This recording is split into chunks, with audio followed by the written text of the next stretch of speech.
Hey everyone, welcome back to my channel. We have a partly cloudy weather today and it is actually very nice to be outside. So I've been sitting here thinking of what I'm gonna do, and I thought of showing you guys how to propagate a spider plant.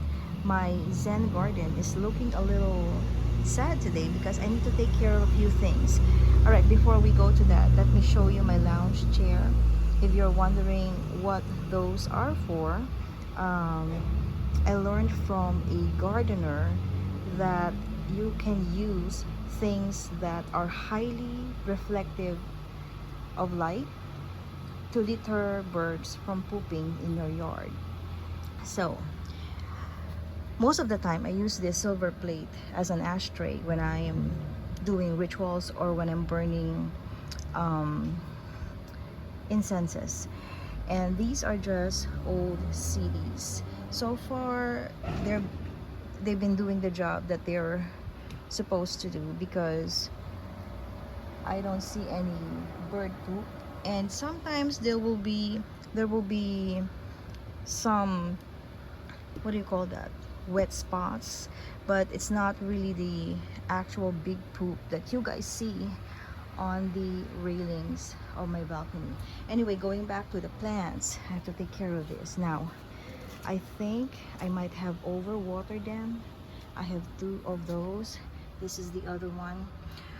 Most of my plants are gifted to me except for the snake plant over there. That's the only thing that I bought in 2018. This was a Christmas present, birthday present.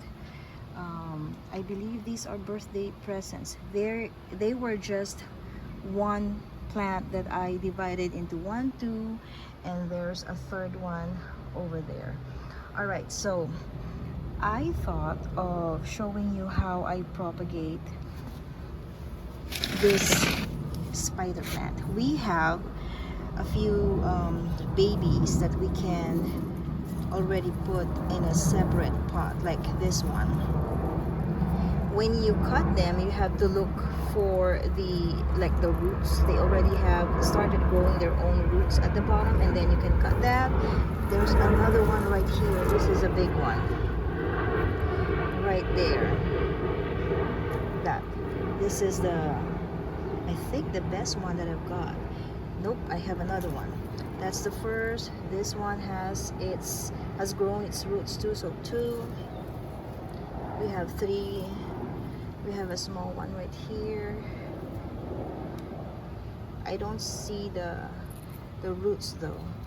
We probably have about three that we can grow in another pot. But since I'm going to show you three ways, one will be put in a little glass jar, one will be in a saucer with paper towel, and another one will be in a small pot with soil. So the classic way of us in propagating any plant. Alrighty, hold on, I'm going to get the materials. Alright, my assistant here wants to show you the materials that we're going to be needing. Say hello. This is the saucer with paper towel. I have sprayed it with some water. We have this little pot that I just bought from the Dollar Tree a long time ago. It used to hold red hot peppers. Anyway, there's a hole in the middle, so I have placed a little rock to sort of block that way the soil will not drain all the way through the hole. And this is the empty jar that I got. It's an old olalberry jar. I just placed or poured some water in it, and of course we have to have the plant trimmer. Now I'm gonna get some soil for this pot. Alright, so now we're going to cut the babies off from the mother plant. I'm gonna do it right here. This is one,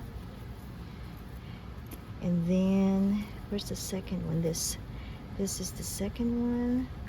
All right, and then third. Are you the third? Yes, you are the third right here.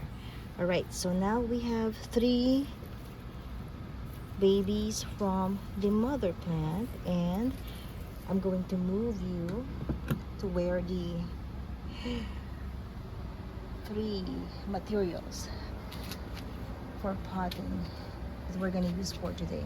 All right, I have filled the pot with, there we go, I have filled it with soil. We're gonna do this bowl with paper towel first. I'll spray it with some more water, and then all you have to do is put the cutting on the paper towel. Make sure it's moist, make sure it's touching the damp paper towel, and that's about it for this one. Just make sure that you are able to monitor how it's doing every day. Next, we have the second easiest way to propagate the spider plant. It is through a jar of water. Since this one has the longest, where are you guys? I cannot see you. Okay, since this one is the one with the longest little roots already, this is the one I'm gonna use to put in here. You just have to put it right there in the middle. And the fun thing about this is you can actually see the, I'm trying to see the camera, or check the camera. You can actually see the growth of your roots. This is great for experiments, science experiments. If you've got kids, they can watch the growth of the roots, and then when you've gained a little bit of length on the roots, you can put this or plant this in another pot or in a bigger pot.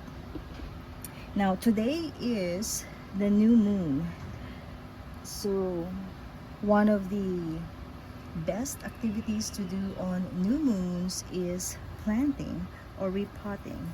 It's time for beginning new projects.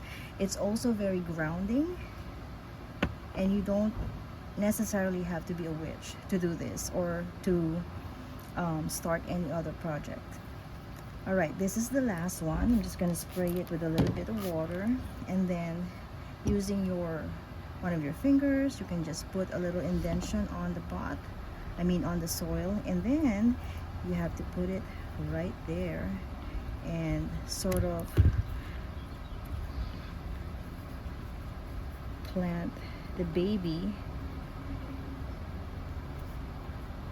spider plant into the pot, and there it is. So you can spray it with a little bit of water, make sure that it is moist, and there we go. These are the 3 ways that you can propagate a mother spider plant. And then if you have them on a new pot, if you've got all of them in new pots, you can keep them for your garden. You can also use them as gifts for your friends and families. All right, you guys, that is our activity for today. Happy new moon to everyone. And if this is something that's helpful to you or in your journey, kindly give this a thumbs up. And if you haven't subscribed yet, click the subscribe button. We're getting close to 100 subscribers. And that's it. I will see you again on the next video. Thank you all for watching. Bye.